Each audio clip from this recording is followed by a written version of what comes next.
IndiGo విమానాలు మొత్తం అన్నీ కూడా ఆగిపోవటం, 450, 1000 ఇట్లా రోజుకి ఇన్ని చొప్పున ఫ్లైట్లు క్యాన్సిల్ అయిపోవటం, రద్దు కాబట్టం, లక్షల మంది ప్రజలు జీవితాలు, వాళ్ళ స్థితిగతులు, వాళ్ళ జీవన సరళి తలకిందులవటం అనేది జగన్మోహన్ అంటే వైఎస్ఆర్ కాంగ్రెస్ పార్టీ వాళ్ళు అపోహ కల్పన అంటారా ఏంటంటాడా చంద్రబాబు నాయుడు గారు?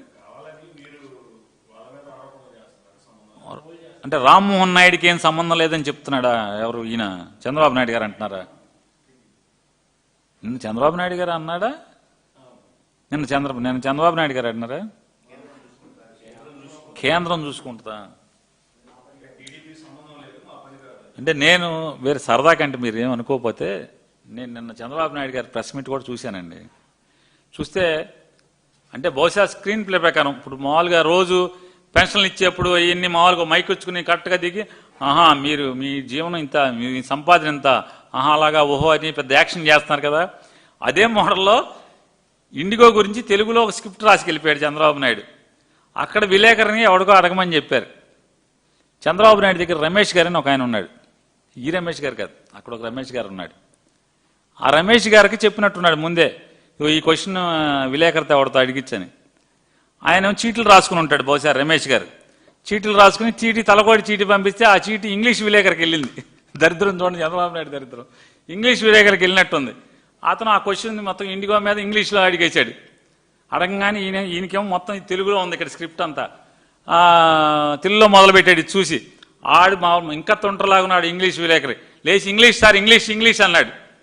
ఇంగ్లీష్ అనగానే చూశాడు, మళ్ళీ తెలుగులోనే మొదలెట్టాడు. ఆడు ఇంగ్లీష్ అన్నాడు, ఈయన తెలుగులో మొదలెడతాడు.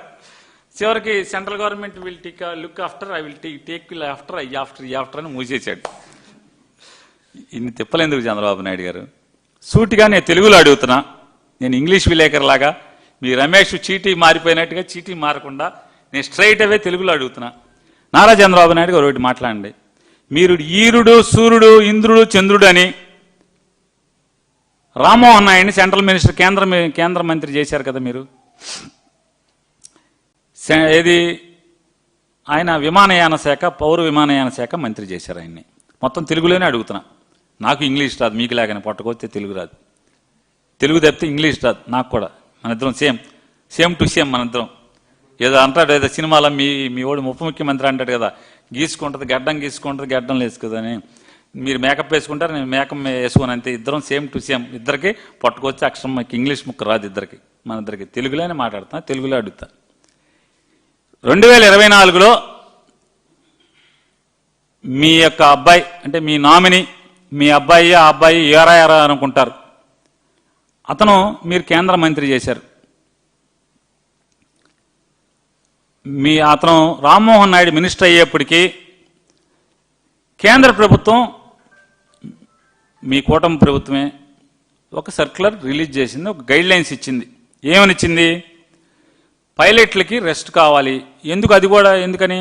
విమాన ప్రమాదాలను నివారించడం కోసం పైలట్లకి రెస్ట్ కావాలి, పని గంటలు తక్కువ ఉండాలి, రెస్ట్ ఎక్కువ ఉండాలి అని చెప్పి నిబంధనలు, కఠినతరమైనటువంటి నిబంధనలన్నింటినీ కూడా పొందుపరిచి 2024లో కేంద్ర ప్రభుత్వం, అది కూడా మీ రామ్మోహన్ నాయుడు శాఖే జారీ చేసింది. ఏం చేయాలి రామ్మోహన్ నాయుడు? పెళ్ళిళ్ళు డ్యాన్సులు చేస్తారు, రీల్స్ చేసుకుంటారా? ఏం చేసుకుంటారు? మన పంచాయతీల్లో తరగతి గదులు శంకుస్థాపన, లేకపోతే సిమెంట్ రోడ్డు శంకుస్థాపన, వెళ్ళి ఊకదంపుడు ఉపన్యాసం, జగన్మోహన్ రెడ్డి గారు పోర్టు కడితేనేమో చంద్రబాబు నాయుడు గారు కట్టాడు పోర్టు అని, ఇట్లాంటి తప్పుడు మాటలు ఈటికా? ఏం చేయాలి? కేంద్ర ప్రభుత్వంలో అసలు ఎన్ని సంస్థలు ఉన్నాయి? ప్రైవేట్ విమానయాన సంస్థలు ఎన్ని ఉన్నాయి?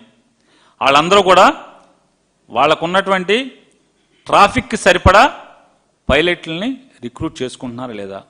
అలాగే స్టాఫ్ని లోపల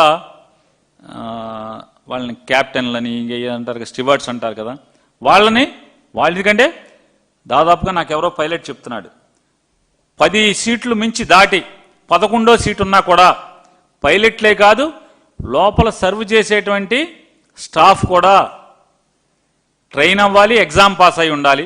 వాళ్ళకు కూడా ఈ రెస్ట్ పీరియడ్, ఈ ఎంత టైం డ్యూటీ చేశారన్నవి కూడా గైడ్ లైన్స్ వర్తిస్తాయని చెప్తున్నాడు. కేవలం పైలట్లకే కాదు, దాంట్లో పనిచేసి మంచినీళ్ళు సర్వ్ చేసేవాళ్ళు, లేకపోతే సేఫ్టీ ప్రికాషన్స్ చెప్పేవాళ్ళు, గైడ్ చేసేవాళ్ళు, స్టాఫ్ ఉంటారు కదా, వాళ్ళు కూడా కంపల్సరీ గైడ్ లైన్స్, ఈ safety guide lines, rest period compulsory వాళ్ళకు కూడా కావాలని చెప్తున్నారు. మరి అవన్నీ కూడా స్టాఫ్ రిక్రూట్మెంట్ జరుగుతుందా, జరగట్లేదా? జరగకపోతే ఏం చేయాలి? ఇంకొక విచ్చలవిడితనం కూడా మీరు చూసుకోండి, పట్టించుకోండి చంద్రబాబు నాయుడు గారు. మీరు వెనకేసుకొస్తున్నటువంటి మీ రామ్మోహన్ నాయుడు పరిపాలనలో ఇండిగో గడచిన 18 మాసాలుగా ఫ్లైట్లు పెంచింది, రూట్లు పెంచింది, అంటే వాళ్ళు ఎగిరేటువంటి రూట్లు పెంచింది, డెస్టినేషన్స్ పెంచింది, వాళ్ళు చేరుకునేటువంటి డెస్టినేషన్స్ పెంచింది, ఆక్యుపెన్సీ రేషియో పెంచుకుంది. కానీ ఫ్లైట్లు పెంచుకోవటం లేదనేది మీ ఓడు ఎందుకు రివ్యూ చేయలేదు? పర్మిషన్ ఎందుకు ఇచ్చారు? ఎప్పటికప్పుడు టైం టు టైం పర్మిషన్, అంటే కొత్తగా రూట్లు అడుగుతున్నాడు ఏంటి? పాత రూట్లకు సరిపడా రిక్రూట్మెంట్ చేశాడా, చేయలేదా? ఎందుకని మీరు పట్టించుకోలేదు? మీ ఓడి పట్టించుకోలేదని అంటున్నా. వెంటనే ఆపాలి కదా, కొత్త రూట్లు ఇవ్వకూడదు కదా. కొత్త రూట్లు ఇచ్చేస్తారు, వాళ్ళు ట్రావెల్ ఇది పెంచేస్తారు, మైలేజ్ పెంచేస్తారు, ఆక్యుపెన్సీ రేషియో పెంచేస్తారు, అన్నిటికీ పర్మిషన్ ఇస్తారు. కానీ స్టాఫ్ రిక్రూట్ చేసుకున్నాడో లేడని మాత్రం చూడరా? ఎందుకని చూడలేదు? ఎందుకు మీ వాడు మొహాట పడ్డాడు? మీ కేంద్ర మంత్రి, మీ తెలుగుదేశం పార్టీ ఎంపీ కేంద్ర మంత్రిగా ఉండి ఎందుకని మొహమాట పడ్డాడు? ఏం లాలూచి ఏంటి అని అడుగుతున్నాను. ఎందుకు రివ్యూ చేయలేదు? మరి అదే కదా చేయాల్సింది.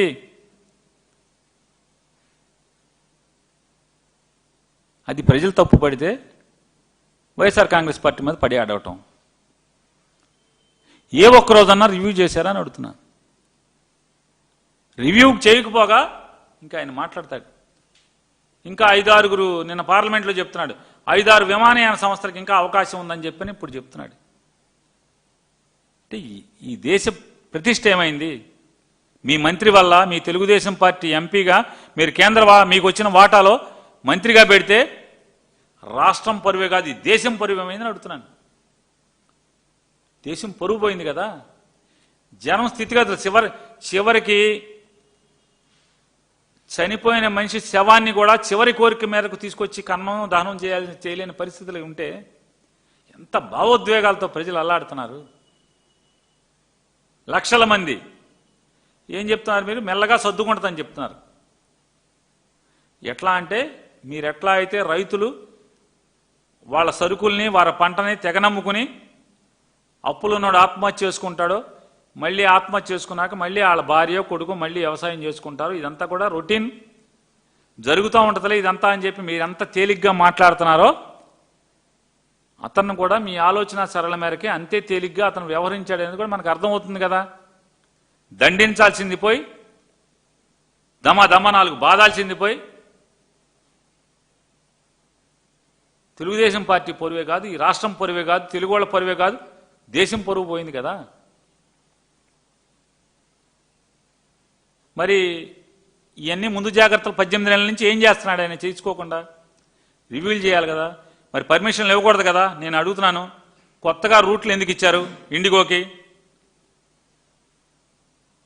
కొత్తగా ఆక్యుపెన్సీ రేట్లు పెరిగేట్టు భారతదేశంలో దాదాపుగా 65% ఆక్యుపై చేసేట్టుగా, 65% విమానయానాన్ని ఆక్యుపై చేసేట్టుగా ఈ 18 మాసాల్లో ఎందుకు పెరగనిచ్చారని అడుగుతున్నాను. ప్రతిసారి మీ ఉద్యోగం ఏంటి మంత్రిగా? అదే కదా. అంటే ప్రశ్నిస్తే బురదేస్తారా చంద్రబాబు నాయుడు గారు? ఈ రాష్ట్రంలో అంటే వైఎస్ఆర్ కాంగ్రెస్ పార్టీ ఓడి ఎవడన్నా సానుభూతి పరుడు ఉంటే అది ఈ రాష్ట్ర ప్రజలు కాదా అని అడుగుతున్నాను. మేము ఈ రాష్ట్రం ప్రజలు కాదా? మేము ఈ దేశంలో పౌరులం కాదా? మేము తప్పు జరిగితే ప్రభుత్వంలో పనిచేస్తున్నాడు, ప్రమాణం చేసినాడు, బాధ్యత మరిచి లాలూచీపడి తప్పుడు పనులు చేస్తే ప్రశ్నిస్తామా, ప్రశ్నించమా? నిజంగా మీకే ధైర్యం ఉంటే అర్నాబ్ గోస్వామికి దానికి ఎందుకు బాయ్కాట్ చేస్తారు మీరు? మీరు తప్పు చేయకుండా ఉంటే అర్నాబ్ గోస్వామి ఛానల్కి మీరు ఎందుకు మానేస్తారు? ఎందుకు మానేశారని అడుగుతున్నాను. మీ డొల్లతనం లేదా మీ నిజాయితీ లేనితనం వీటిలో ఓ పక్క బయట పెట్టుకుంటారు, ఓ పక్కనేమో ఈ మాటలు మాట్లాడతారు మీరు.